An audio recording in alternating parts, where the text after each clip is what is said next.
Puedes imaginar a una mujer de 83 años, con el vestido manchado de tierra, los zapatos rotos y el cabello despeinado, cruzando la puerta de cristal del restaurante más exclusivo de la ciudad mientras todos los presentes la miran con desprecio. Lo que satisface a continuación destruyó carreras, hundió reputaciones y cambió para siempre la vida de quienes se atrevieron a juzgarla. Todo comenzó en una tarde de viernes, cuando el destino decidió poner a prueba la humanidad de aquellos que se creían superiores. Quédate conmigo hasta el final, porque cuando descubras quién era realmente esta mujer, no podrás contener las lágrimas. Y cuéntame en los comentarios tu nombre y desde qué ciudad me acompañas hoy en esta historia. El sol del atardecer bañaba con luz dorada la fachada del restaurante Le Petit Chateau, donde los automóviles de lujo formaban fila mientras hombres de traje y mujeres enjolladas descendían como si el mundo les perteneciera. La brisa de aquel viernes de octubre arrastraba hojas secas por las calles empedradas del centro financiero, donde los edificios de cristal reflejaban un cielo que comenzaba a teñirse de naranja y púrpura. En la esquina más prestigiosa de aquella avenida, el restaurante Le Petit Chateau se alzaba como un templo de lujo, con sus ventanales franceses, sus cortinas de terciopelo borgoña y sus lámparas de araña que brillaban como constelaciones atrapadas en cristal. Los comensales que frecuentaban aquel lugar no eran personas comunes, eran empresarios, herederos de fortunas antiguas, políticos influyentes y celebridades que buscaban un refugio donde su dinero pudiera comprar no solo comida exquisita, sino también la ilusión de pertenecer a un mundo superior. El maitre, un hombre llamado Augusto Mendívil, llevaba 22 años custodiando aquella puerta como si fuera el guardián de un reino sagrado, decidiendo quién era digno de cruzar el umbral y quién debía ser rechazado con una sonrisa cortés pero demoledora. Aquella tarde, mientras revisaba las reservaciones en su elegante tablet, no tenía idea de que estaba a punto de cometer el error más grande de su vida. Doña Esperanza Montoya de Villanueva caminaba lentamente por la acera, sus pasos cortos y cansados resonando apenas sobre el pavimento. Tenía 83 años, aunque aquella tarde parecía tener 100. Su vestido, que alguna vez había sido de un azul celeste hermoso, ahora estaba manchado de tierra y polvo del camino. Sus zapatos, unos mocasines viejos que habían conocido mejores tiempos, tenían las suelas gastadas y una de las costuras comenzaba a abrirse. Su cabello blanco, normalmente recogido en un moño elegante, caía desordenado sobre sus hombros, y en su rostro se dibujaban las líneas del cansancio y algo más profundo, algo que parecía tristeza antigua mezclada con determinación inquebrantable. Llevaba en la mano una bolsa de tela desgastada, y sobre sus hombros cargaba el peso invisible de una historia que nadie en aquel restaurante podría siquiera imaginar. Había caminado desde el cementerio municipal, donde cada año, en esa misma fecha, visitaba la tumba de su esposo Rodrigo, muerto hacía ya 47 años. El cementerio quedaba a las afueras de la ciudad, y aunque tenía dinero para pagar 1000 taxis, siempre hacía ese camino a pie, porque así lo había hecho la primera vez, cuando era joven y pobre, y las tradiciones del corazón no se negocian con la comodidad. Cuando Esperanza se detuvo frente a la puerta de Le Petit Chateau, un joven valet llamado Ernesto la miró de arriba abajo con una mezcla de confusión y desdén. Ella no venía en automóvil, no llevaba joyas visibles, no vestía ropa de diseñador. Todo en ella gritaba que no pertenecía a ese lugar, y Ernesto, entrenado para detectar a quienes podían pagar y quienes no, sintió la urgencia de interceptarla antes de que causara una escena. «Señora, disculpe», dijo acercándose con una sonrisa falsa, «creo que se ha equivocado de lugar. Hay un comedor comunitario a 3 calles de aquí, sirven cena caliente hasta las 8. Esperanza lo miró con esos ojos color miel que habían visto nacer y morir imperios, ojos que habían llorado pérdidas devastadoras y celebrado triunfos que cambiarían la historia de la ciudad, y simplemente respondió, «Quiero cenar aquí». El valet soltó una risita incómoda, como si la anciana hubiera contado un chiste que no entendía del todo. «El menú más económico cuesta 300 euros, señora. No creo que...». Ella no lo dejó terminar. Abrió la puerta de cristal con una fuerza sorprendente para su edad y entró al restaurante como si fuera la dueña del lugar. El interior de Le Petit Château era exactamente lo que uno esperaría de un establecimiento que cobraba 300 euros por un plato de entrada. Las paredes estaban cubiertas de papel tapiz de seda importado de Francia, las mesas lucían manteles de lino irlandés bordados a mano, y cada pieza de cubertería era de plata auténtica, pulida hasta reflejar las llamas de las velas que adornaban cada mesa. Un pianista tocaba suavemente en una esquina, sus dedos deslizándose sobre las teclas con la precisión de quien ha dedicado su vida a crear belleza sonora. Los comensales, vestidos con trajes que costaban más que el salario anual de un trabajador promedio, conversaban en voz baja mientras degustaban vinos que habían envejecido durante décadas en bodegas europeas. Y en medio de todo aquello, como una mancha de realidad en un cuadro de fantasía, apareció Esperanza. El silencio cayó sobre el restaurante como una manta pesada. Primero dejó de tocar el pianista, sus dedos suspendidos sobre las teclas como si hubieran olvidado la siguiente nota. Luego callaron las conversaciones, una por una, hasta que el único sonido era el suave tintineo de una copa que alguien había dejado caer por la sorpresa. Augusto Mendívil, el maitre, atravesó el salón con pasos rápidos y decididos, su rostro transformándose de la sorpresa inicial a una indignación apenas contenida.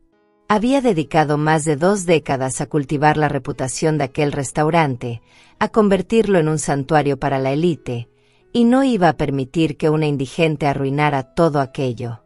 Señora, dijo con voz helada, me temo que este establecimiento requiere reservación previa y un código de vestimenta específico. Esperanza lo miró sin intimidarse. Tengo hambre, respondió simplemente. Me gustaría una mesa junto a la ventana, si es posible. Algunas personas comenzaron a murmurar. Un hombre corpulento llamado Sebastián Orreaga, dueño de una cadena de centros comerciales y conocido por su arrogancia, soltó una carcajada que retumbó en el salón. Esto es increíble, dijo a su esposa, lo bastante alto para que todos escucharan. Ahora cualquier vagabunda puede entrar aquí. Esto es lo que pasa cuando no hay seguridad adecuada. Su esposa, Valentina, una mujer de 40 años con un collar de diamantes que costaba más que una casa, asintió con desprecio. Huele a cementerio, comentó arrugando la nariz. Por favor, que alguien llame a seguridad antes de que nos contagie algo. Esperanza escuchó cada palabra. Cada insulto, cada risita cruel, pero no se movió. Había sobrevivido a cosas mucho peores que el desprecio de personas que no conocían el verdadero significado del sufrimiento. Había sobrevivido a la pobreza extrema de su infancia, cuando su familia vivía en una choza con piso de tierra en las afueras del pueblo. Había sobrevivido a la muerte de su madre cuando tenía apenas 12 años.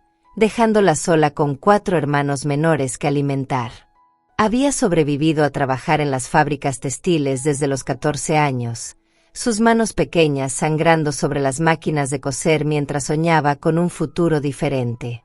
Y había sobrevivido al dolor más grande de todos, la muerte de Rodrigo, el único hombre que la había amado por quien era realmente, no por lo que tenía o dejaba de tener. Si había sobrevivido a todo aquello, ciertamente podía sobrevivir a las palabras crueles de personas vacías que medían el valor humano en euros y centavos. El maitre chasqueó los dedos y 2 guardias de seguridad aparecieron como sombras obedientes. Sin embargo, antes de que pudieran tocar a Esperanza, una voz se alzó desde una de las mesas del fondo. «Esperen».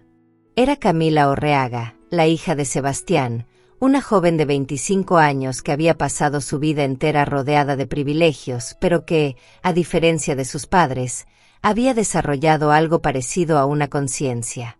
Se levantó de su asiento, dejando a media su copa de champán, y caminó hacia la anciana con curiosidad genuina en sus ojos. «Señora», dijo suavemente, «¿está usted bien? ¿Necesita ayuda?» Esperanza la miró y vio algo en aquellos ojos jóvenes, un destello de humanidad que brillaba a pesar del ambiente tóxico en el que había crecido. «Estoy bien, mija», respondió con una sonrisa cansada. «Solo quiero cenar. Hace muchas horas que no como nada». «Camila», exclamó su padre desde la mesa, «aléjate de esa mujer inmediatamente. No sabemos qué enfermedades puede tener». Camila ignoró a su padre, algo que rara vez hacía, y tomó la mano de Esperanza con delicadeza. «Venga», dijo, «puede sentarse en mi mesa. Hay espacio de sobra». Lo que sucedió después quedaría grabado en la memoria de todos los presentes. Sebastián Orreaga se levantó de su asiento con tal violencia que volcó su copa de vino, manchando el mantel inmaculado con un rojo que parecía sangre derramada. «Camila», gritó, «si esa mujer se sienta en nuestra mesa, juro por Dios que te desheredo esta misma noche. No vas a humillar a esta familia asociándote con gentuza». Camila se detuvo, su mano aún sosteniendo la de Esperanza. Miró a su padre, luego a la anciana, y en ese momento tuvo que tomar una decisión que definiría el resto de su vida. «Entonces desheredame», respondió con una calma que sorprendió a todos, incluyéndose a sí misma. «Porque no voy a abandonar a una anciana hambrienta solo para complacer tu ego». El silencio que siguió fue absoluto. Nadie en aquel restaurante había visto jamás a alguien desafiar a Sebastián Orreaga, un hombre cuya riqueza le había comprado el derecho de tratar a los demás como súbditos. Su rostro se tornó púrpura de rabia, las venas de su cuello sobresaliendo como cuerdas tensas. Valentina, su esposa, observaba la escena con una mezcla de horror y fascinación, incapaz de creer que su hija, su perfecta y obediente Camila, estuviera causando semejante escándalo. El maitre, Augusto, vio la situación escapársele de las manos y decidió tomar medidas drásticas. «Señorita Orreaga», dijo con voz firme, «le pido que reconsidere. Si insiste en esto, me veré obligado a llamar a la policía. Esta mujer está alterando el orden del establecimiento».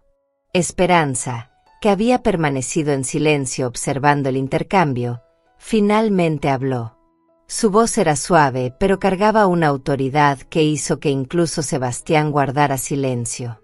«Joven», le dijo a Camila, «no quiero causar problemas. Quizás sea mejor que me vaya». Pero Camila negó con la cabeza. «No, señora. Usted tiene tanto derecho de estar aquí como cualquiera de nosotros». Y volviéndose hacia el maitre, añadió, «yo pagaré su cena. Lo que sea que quiera pedir, va a mi cuenta». Augusto dudó. Técnicamente, si alguien pagaba, no podía negarse a servir. Pero la presión de los demás comensales era palpable.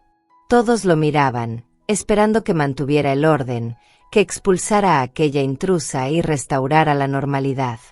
En ese momento, Esperanza sacó algo del bolsillo de su vestido manchado. Era un objeto pequeño, rectangular, envuelto en un pañuelo de tela. Lentamente, con manos temblorosas por la edad pero firmes de determinación, desenvolvió el pañuelo y reveló una tarjeta de crédito negra, del tipo que solo poseen las personas más ricas del mundo, aquellas cuyo patrimonio supera los 100 millones de euros. El cambio en la expresión de Augusto fue instantáneo. Sus ojos se abrieron como platos, su boca se entreabrió en un gesto de incredulidad absoluta. Conocía esas tarjetas. Había visto algunas en sus 22 años de carrera, pero podía contarlas con los dedos de una mano. Eran tarjetas sin límite, emitidas exclusivamente para clientes cuyos nombres aparecían en las listas de los más ricos del planeta. Y aquella anciana, aquella mujer sucia y cansada que olía a cementerio y polvo del camino, tenía una en su mano. «Creo», dijo Esperanza con una sonrisa apenas perceptible, «que esto cubrirá mi cena. Y cualquier otra cosa que desee pedir». El restaurante entero pareció contener la respiración. Sebastián Orreaga, que había estado a punto de explotar de rabia, se quedó congelado en su lugar, su cerebro procesando frenéticamente la información. Las tarjetas negras de aquel banco en particular eran legendarias. Se rumoraba que solo existían 300 en todo el mundo, y que para obtener una era necesario tener un patrimonio mínimo de 150 millones de euros. ¿Quién era aquella mujer? Augusto, recuperándose de la impresión inicial, tomó la tarjeta con manos temblorosas y la examinó. Era auténtica, no había duda. El peso, la textura, el grabado distintivo, todo indicaba que estaba frente a una de las personas más adineradas que jamás habían cruzado la puerta de su restaurante. Señora, balbuceó, mis más sinceras disculpas. Por favor, permítame acompañarla a nuestra mejor mesa. Le ofrecemos la cena cortesía de la casa, por supuesto. Y Esperanza levantó una mano, interrumpiéndolo. La mesa junto a la ventana estará bien, dijo. Y prefiero pagar por mi comida. No necesito caridad. La última palabra la pronunció mirando directamente a Sebastián, quien tuvo la decencia de apartar la mirada, aunque su rostro seguía tenso de humillación e ira contenida. Augusto asintió servilmente y condujo a Esperanza hacia la mesa más cercana a los ventanales, aquella que ofrecía la mejor vista de la ciudad iluminada. Mientras caminaban, el maitre lanzaba miradas nerviosas a los demás comensales, consciente de que el ambiente había cambiado radicalmente. Ya no miraban a la anciana con desprecio, sino con curiosidad voraz. Todos querían saber quién era. Todos querían entender cómo era posible que alguien con tanto dinero luciera tan ordinario. Camila, que había presenciado toda la escena, se acercó a la mesa donde Esperanza tomaba asiento. ¿Puedo acompañarla?, preguntó tímidamente. Esperanza la observó durante un largo momento, sus ojos color miel estudiando el rostro joven y privilegiado pero sincero de la muchacha. Finalmente, asintió. Por supuesto, mija. Siempre es bueno tener compañía. Camila se sentó frente a ella, ignorando las miradas furiosas de su padre y la expresión escandalizada de su madre. Desde que era niña había sentido que algo estaba mal con su mundo, con la forma en que su familia trataba a quienes consideraban inferiores. Había intentado adaptarse, encajar, ser la hija perfecta que sus padres esperaban, pero aquella noche algo se había roto dentro de ella. Algo que, paradójicamente, la hacía sentir más completa que nunca. Disculpe la grosería de mi padre, dijo en voz baja. Y de todos los demás. No tienen derecho a tratar así a nadie. Esperanza sonrió, y por primera vez desde que había entrado al restaurante, su sonrisa pareció genuina. No te disculpes por los pecados de otros, respondió. Cada quien carga con los suyos. Lo importante es que tú elegiste actuar diferente. Eso dice mucho de quién eres. Un mesero se acercó a la mesa, su actitud completamente transformada de la arrogancia inicial a una servitud casi patética. Señora, dijo inclinándose, mi nombre es Eduardo y será un placer atenderla esta noche. ¿Puedo ofrecerle nuestra carta de vinos? Tenemos una selección excepcional de... Esperanza lo interrumpió con un gesto suave. Un vaso de agua estará bien. Y algo de pan, si tienen. El mesero parpadeó, confundido. ¿Solo agua y pan? Esperanza asintió. Y lo que sea que la señorita desee pedir, añadió mirando a Camila. Camila, aún procesando los eventos de los últimos minutos, pidió su plato habitual más por inercia que por apetito. Su mente estaba ocupada tratando de descifrar el misterio de aquella anciana extraordinaria. ¿Quién era? ¿Por qué vestía de aquella manera si claramente tenía más dinero que la mayoría de las personas en aquel salón? ¿Y por qué parecía cargar una tristeza tan profunda en sus ojos color miel? Mientras el mesero se alejaba, Camila reunió el valor para preguntar. Perdone si soy entrometida, dijo, pero... ¿Quién es usted? Esperanza la miró durante un largo momento, como decidiendo cuánto revelar. Finalmente, suspiró. Soy alguien que ha vivido mucho tiempo y ha visto demasiadas cosas, respondió. Y hoy es un día especial para mí. Un día que me recuerda de dónde vengo y hacia dónde voy. La conversación fue interrumpida por un murmullo creciente en el restaurante. Varios comensales estaban consultando sus teléfonos, buscando desesperadamente información que pudiera revelar la identidad de aquella misteriosa anciana. Sebastián Orreaga, todavía furioso pero ahora también intensamente curioso, había ordenado a su asistente personal que investigara inmediatamente. Algo en su instinto de empresario le decía que había cometido un error gravísimo, aunque todavía no podía calibrar la magnitud del desastre. En una mesa cercana, una pareja de jóvenes influencers, Mateo y Lucía, habían comenzado a grabar discretamente con sus teléfonos. El drama que se desarrollaba ante sus ojos era oro puro para las redes sociales, y no iban a desperdiciar la oportunidad. Mateo, un joven de 28 años con más de 3 millones de seguidores, susurró a su novia: «Esto va a romper Internet». Una anciana misteriosa humillada por millonarios y resulta que es más rica que todos ellos juntos. Es la historia perfecta. Lucía asintió, sus dedos deslizándose sobre la pantalla mientras buscaba cualquier información disponible. De repente, sus ojos se abrieron desmesuradamente. «Mateo», susurró con voz temblorosa, «creo que sé quién es». Él se acercó para ver la pantalla, y lo que leyó le heló la sangre. En la pantalla del teléfono de Lucía brillaba un artículo de la revista Forbes de hace 5 años. El titular rezaba: «Esperanza Montoya de Villanueva, la mujer que construyó un imperio desde cero». Debajo del titular había una fotografía de una mujer mayor elegantemente vestida, con el cabello blanco recogido en un moño perfecto y joyas discretas pero evidentemente carísimas. A pesar de la diferencia en la apariencia, era innegablemente la misma persona que ahora se sentaba junto a la ventana, comiendo pan y bebiendo agua como si fuera la cosa más natural del mundo. Mateo leyó el artículo a toda velocidad, su corazón acelerándose con cada párrafo. Esperanza Montoya era la fundadora y presidenta honoraria de Grupo Villanueva, un conglomerado empresarial que incluía textiles, bienes raíces, tecnología y servicios financieros. Su fortuna personal se estimaba en más de 3.000 millones de euros, haciéndola una de las personas más ricas de todo el país. Pero lo que realmente capturó la atención de Mateo fueron los detalles de su historia personal, una historia de superación que haría palidecer a cualquier cuento de hadas. Esperanza había nacido en 1941, en plena guerra civil, en un pequeño pueblo olvidado donde la pobreza era la única herencia que las familias podían transmitir.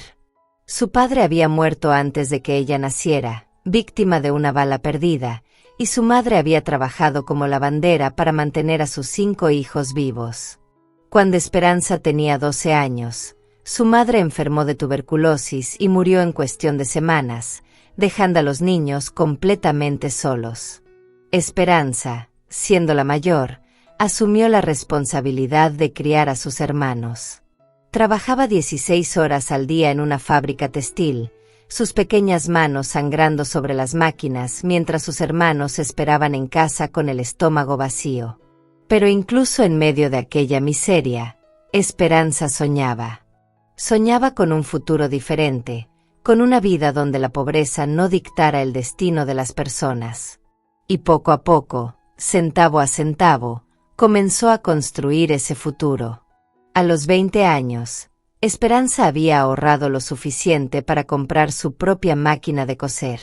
Trabajaba durante el día en la fábrica y por las noches cosía vestidos por encargo en su pequeña habitación alquilada. Sus diseños, inspirados en las revistas de moda que encontraba en la basura de los ricos, comenzaron a ganar popularidad entre las mujeres del pueblo que querían lucir elegantes sin pagar precios exorbitantes. Fue en esa época cuando conoció a Rodrigo Villanueva, un joven ingeniero que había llegado al pueblo para supervisar la construcción de una nueva carretera.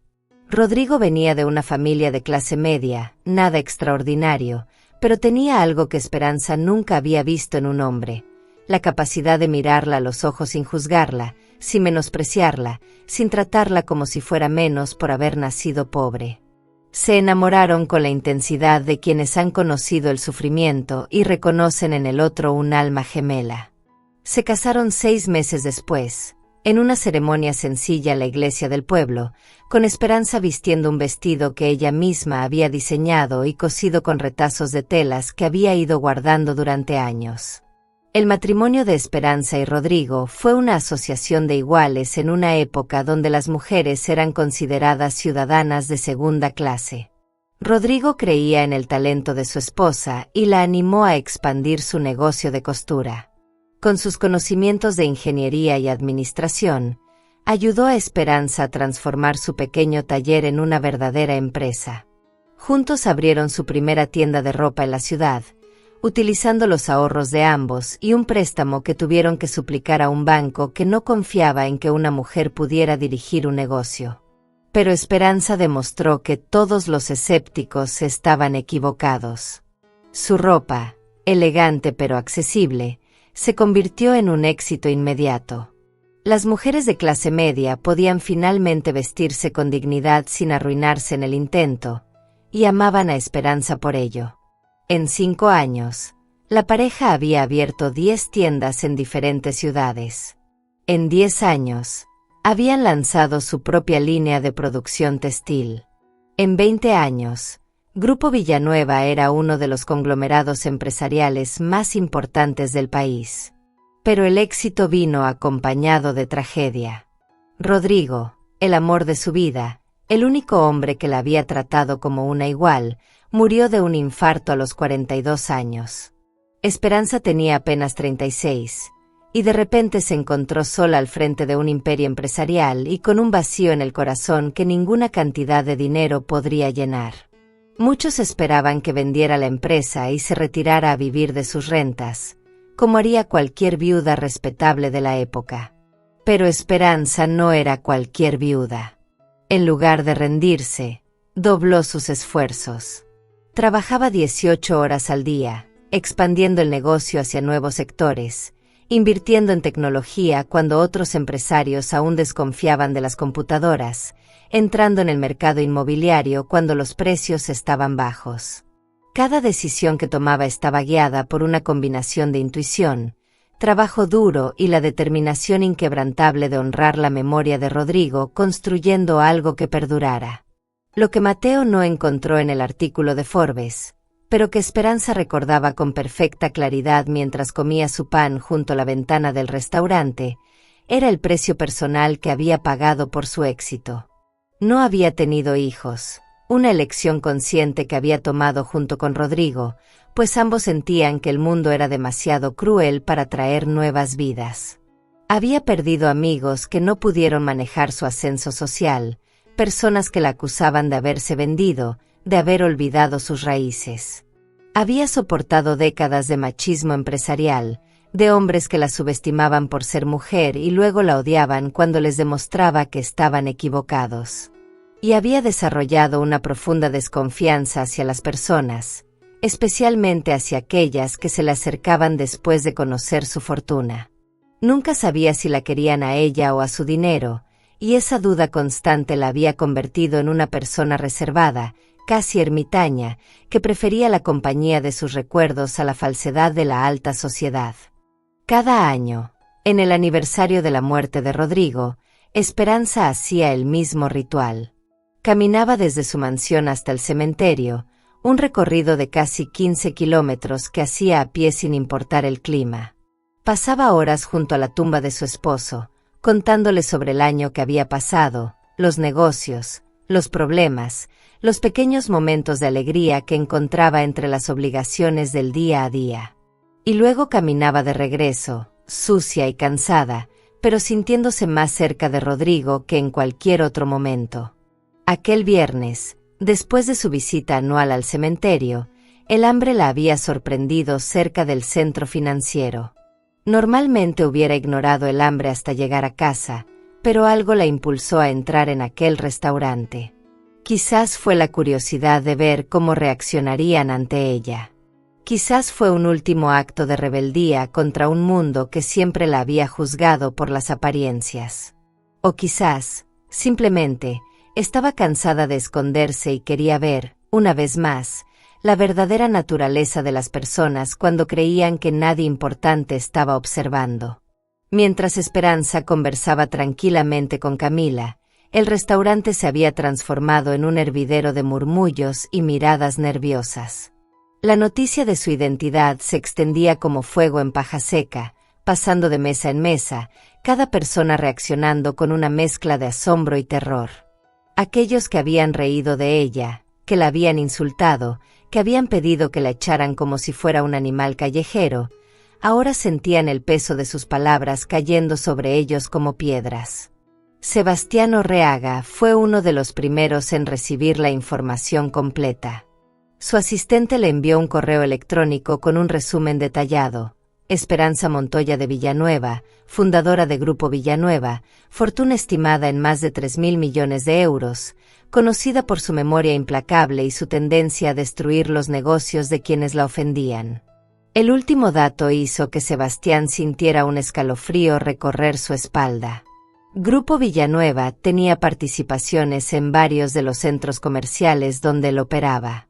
Si Esperanza decidía usar su influencia en su contra, podía arruinarlo en cuestión de meses.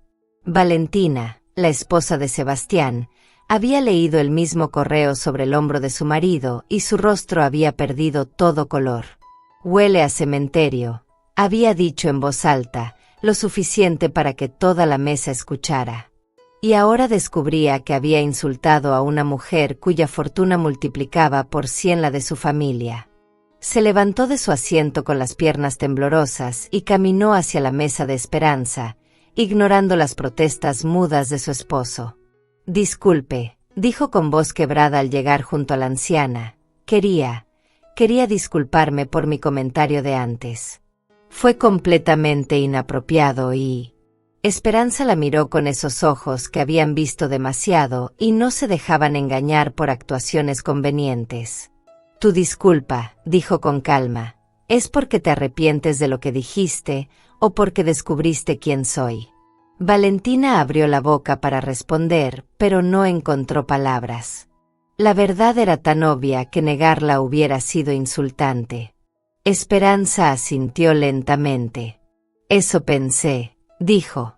«Puedes volver a tu mesa». El resto de la cena transcurrió en un ambiente extraño, cargado de tensión y arrepentimiento tardío. Esperanza y Camila conversaron durante más de 2 horas, la anciana compartiendo fragmentos de su vida mientras la joven escuchaba fascinada. Camila descubrió que Esperanza era una mujer de contrastes.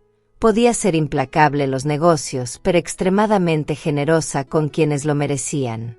Había fundado más de 20 escuelas en zonas rurales pobres, financiado becas para miles de estudiantes talentosos pero sin recursos, y donado millones a hospitales y centros de investigación. Pero también había destruido carreras de empresarios que habían intentado estafarla, había comprado empresas enteras solo para cerrarlas cuando sus dueños la habían ofendido, y mantenía una lista mental de agravios que nunca olvidaba ni perdonaba.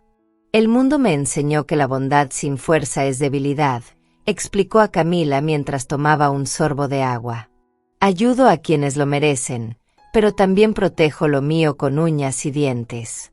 Es la única forma de sobrevivir cuando vienes de donde yo vengo». Camila absorbía cada palabra como una esponja, sintiendo que en aquellas horas había aprendido más sobre la vida que en todos sus años de educación privilegiada. Su padre siempre le había enseñado que el dinero era poder, que los ricos merecían su riqueza porque eran superiores a los demás.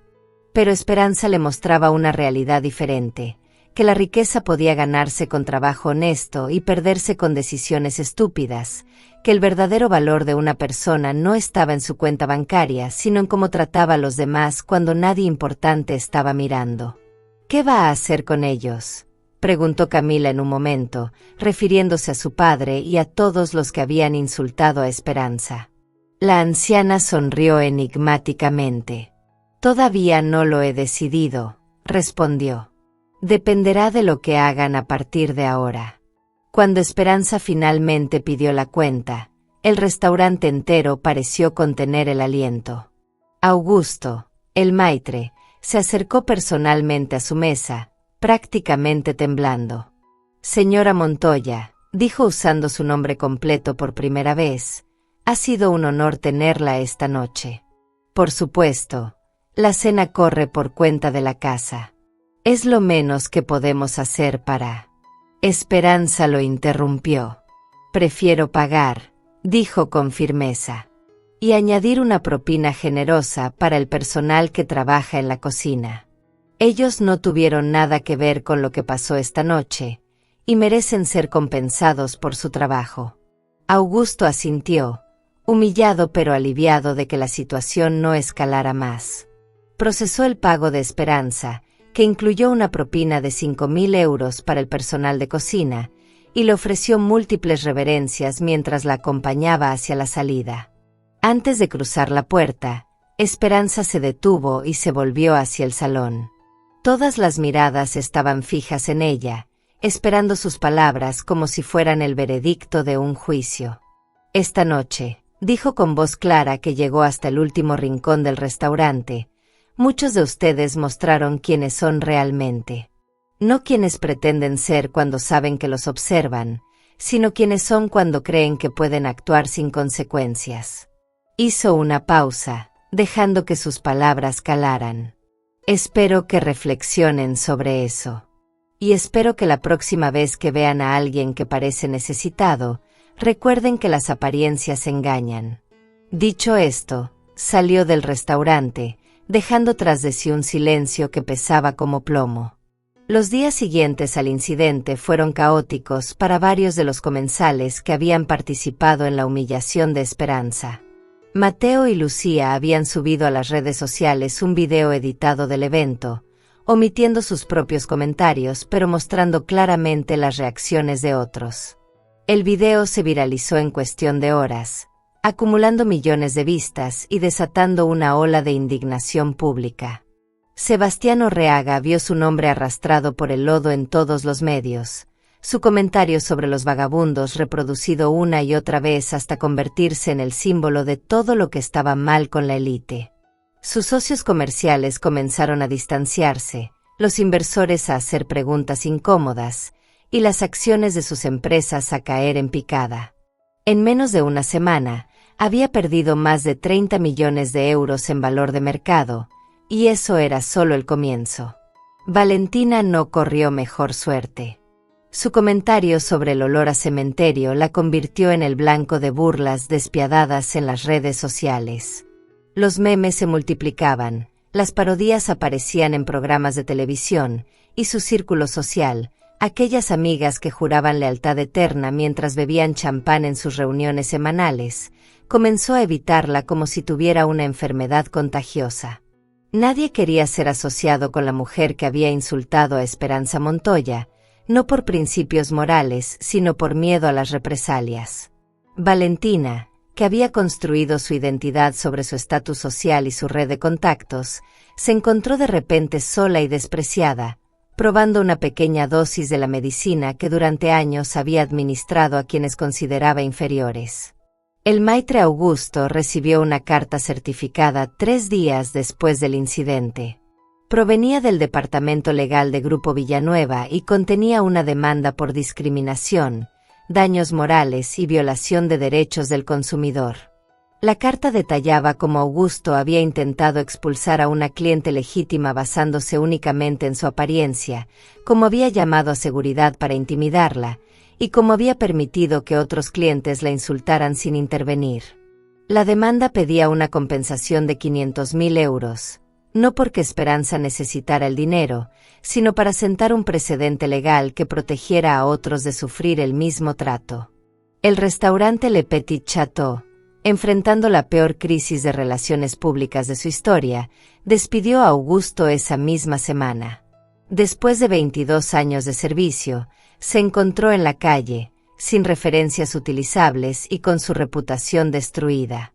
El reino que había custodiado con tanto celo le había cerrado las puertas para siempre. Pero no todos sufrieron las consecuencias de aquella noche. Camila Orreaga, la única persona que había defendido a Esperanza, recibió una llamada telefónica 4 días después del incidente. Era la asistente personal de Esperanza, invitándola a tomar el té en la mansión de la anciana. Camila, que efectivamente había sido desheredada por su padre como había prometido, aceptó la invitación con una mezcla de nerviosismo y curiosidad. La mansión de Esperanza no era lo que Camila esperaba. Había imaginado un palacio ostentoso lleno de oro y mármol, el tipo de exhibición de riqueza que su propia familia adoraba. En cambio, encontró una casa grande pero sobria, decorada con muebles cómodos y fotografías familiares, jardines bien cuidados y una biblioteca que ocupaba una habitación entera. Era el hogar de alguien que valoraba el confort sobre la ostentación, la sustancia sobre la apariencia. Esperanza la recibió en un salón luminoso, vestida esta vez con ropa limpia y elegante, aunque igualmente sencilla. «Bienvenida», dijo con una sonrisa cálida. «Me alegra que hayas aceptado venir». Durante las siguientes 3 horas, Esperanza y Camila conversaron sobre todo, sobre la familia de Camila y cómo la había tratado después del incidente, sobre los sueños que Camila tenía pero nunca se había atrevido a perseguir, sobre el mundo de los negocios y las lecciones que Esperanza había aprendido en sus décadas de experiencia. Al final de la conversación, Esperanza hizo una propuesta que cambiaría la vida de Camila para siempre. «Tengo 83 años», dijo. «No tengo hijos, y la mayor parte de mi familia ya no está.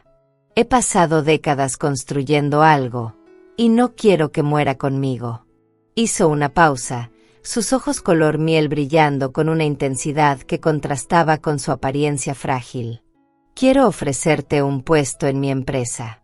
Empezarás desde abajo, como yo empecé, porque no creo en regalar las cosas. Pero si trabajas duro, si demuestras que tienes el carácter que mostraste aquella noche en el restaurante, podrías llegar muy lejos». Camila no podía creer lo que estaba escuchando. «¿Por qué yo?», preguntó con voz temblorosa. «Me conoce desde hace menos de una semana». Esperanza sonrió. «Porque cuando todos miraban hacia otro lado, tú diste un paso al frente.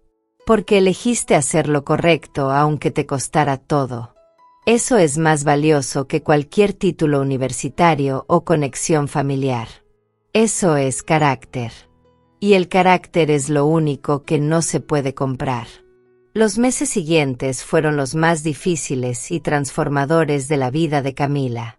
Tal como Esperanza había prometido, empezó desde abajo, como asistente administrativa en una de las oficinas más pequeñas del conglomerado.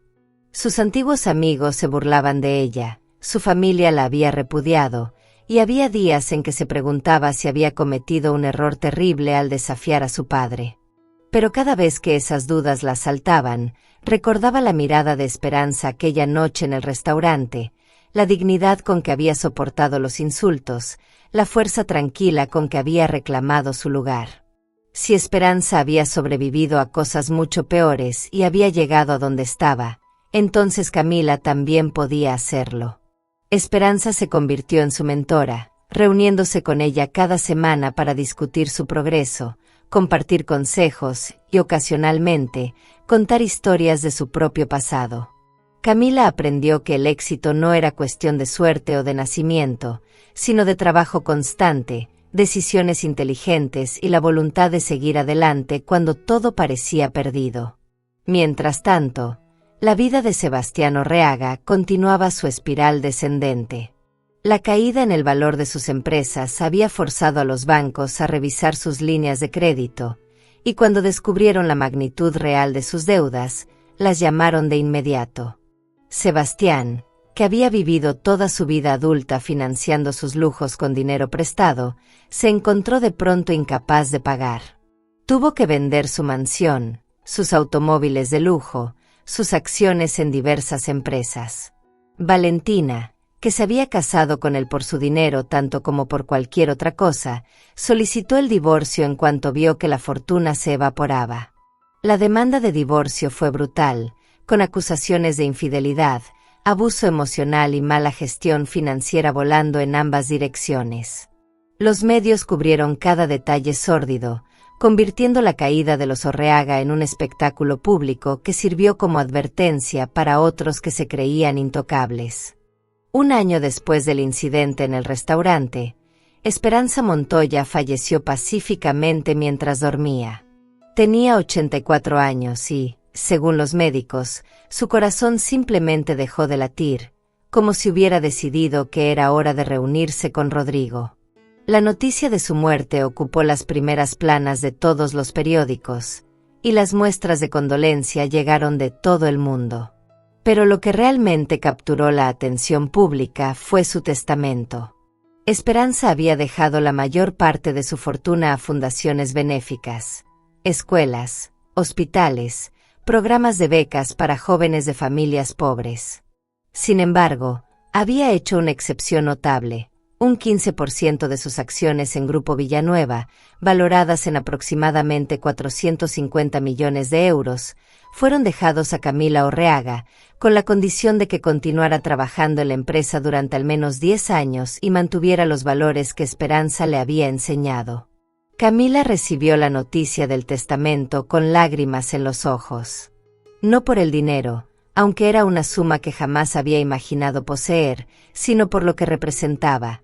La confianza de una mujer extraordinaria que había visto algo en ella cuando todos los demás le habían dado la espalda.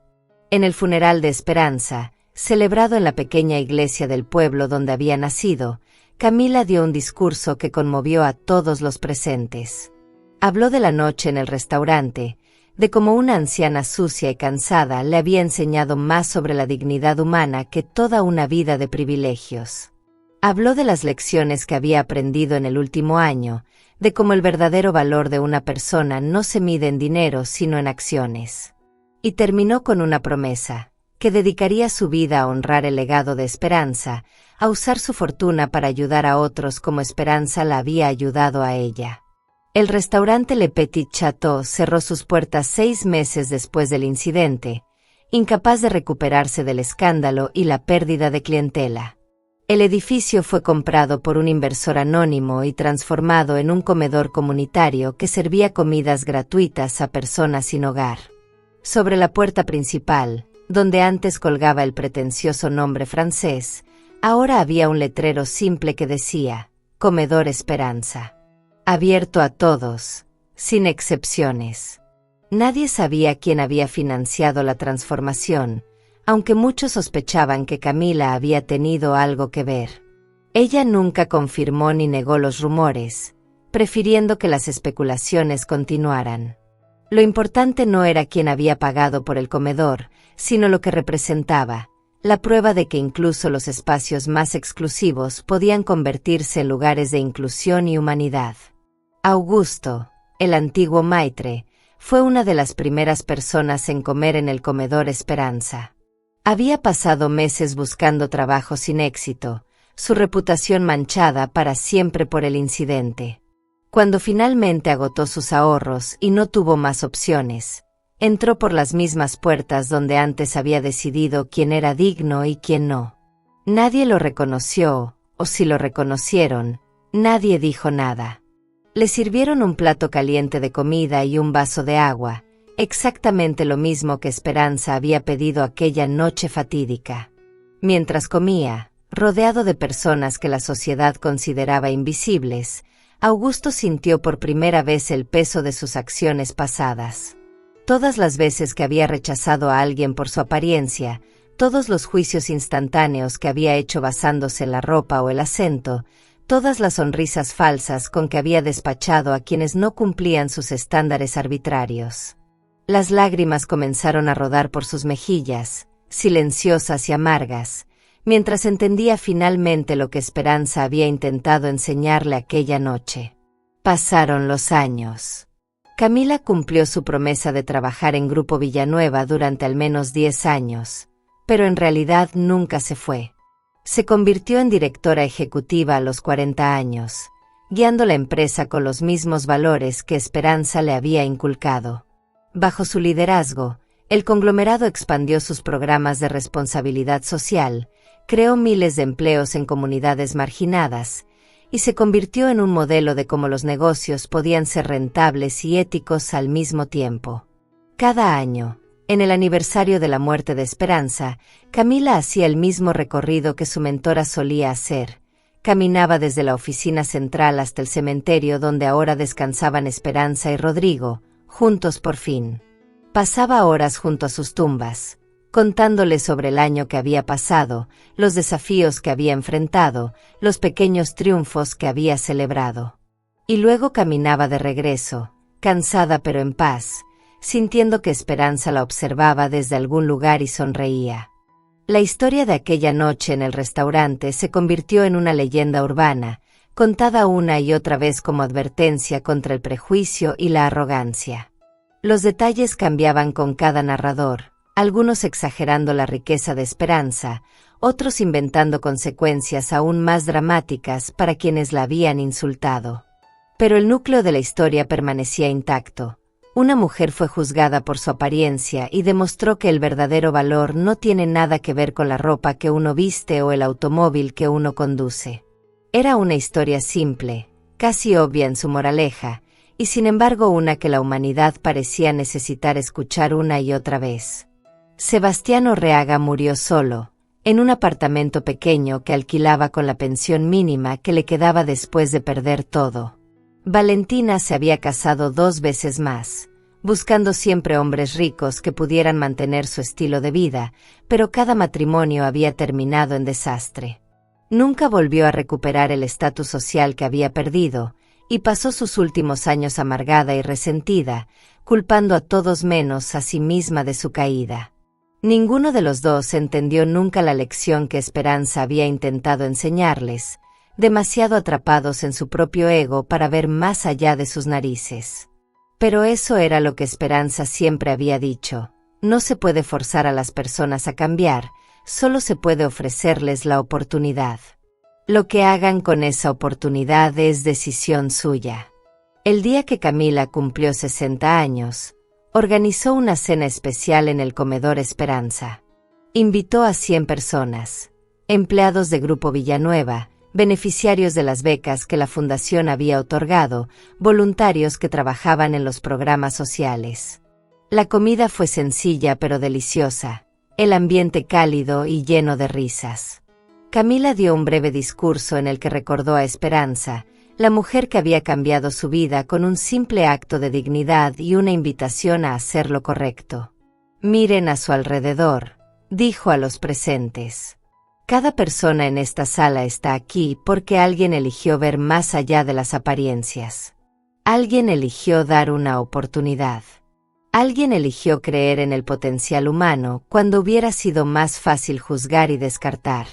Eso es lo que Esperanza me enseñó, y eso es lo que espero que todos ustedes lleven consigo. Las palabras resonaron en el salón, mezclándose con el murmullo de conversaciones y el tintineo de cubiertos, creando una sinfonía de humanidad compartida. Aquella noche, después de que todos los invitados se hubieran marchado, Camila se quedó sola en el comedor. Se sentó en una mesa junto a la ventana, el mismo lugar donde Esperanza se había sentado hacía tantos años en aquel restaurante de lujo. Afuera, la ciudad brillaba con 1000 luces, indiferente a las pequeñas historias que se tejían en sus calles. Camila pensó en todo lo que había pasado desde aquella noche fatídica, en las vueltas que da la vida, en cómo un momento de valentía puede cambiar el curso de una existencia entera. Y pensó en Esperanza, en su vestido manchado y sus zapatos rotos, en la dignidad con que había enfrentado el desprecio de quienes se creían superiores. Gracias, susurró al silencio. Por todo. Un viento suave entró por una ventana entreabierta, agitando las cortinas como si fuera una respuesta del más allá. Camila sonrió. En algún lugar, Esperanza y Rodrigo caminaban juntos por praderas eternas, libres finalmente del peso del mundo. Y así termina esta historia, queridos amigos. Una historia sobre el poder de las apariencias y la importancia de mirar más allá de ellas. Una historia sobre la dignidad humana que no puede ser comprada ni vendida, sobre la justicia que a veces llega tarde pero siempre llega, sobre las segundas oportunidades que la vida nos ofrece cuando menos las esperamos. Esperanza entró sucia y cansada en aquel restaurante, y salió dejando a Millonario sin palabras. Pero más importante aún, dejó una semilla plantada en el corazón de una joven que supo cultivarla hasta convertirla en un bosque de bondad y propósito. Y ahora me cuenta ahí en los comentarios qué te pareció esta historia. Quiero mucho saber lo que sentiste. Y no olvides dejar tu like, porque ayuda al canal a continuar trayendo historias emocionantes como esta. Y si todavía no eres suscriptor, presiona el botón de suscribirse y activa la campanita para no perderte la próxima historia, que te garantizo que tocará tu corazón. Comparte este video con quien amas. Alguien puede necesitar escuchar una historia como esta hoy. Y ahora, haz clic en la próxima historia, porque allí te espera otro cuento de vida, fe y nuevos comienzos. Nos vemos allá.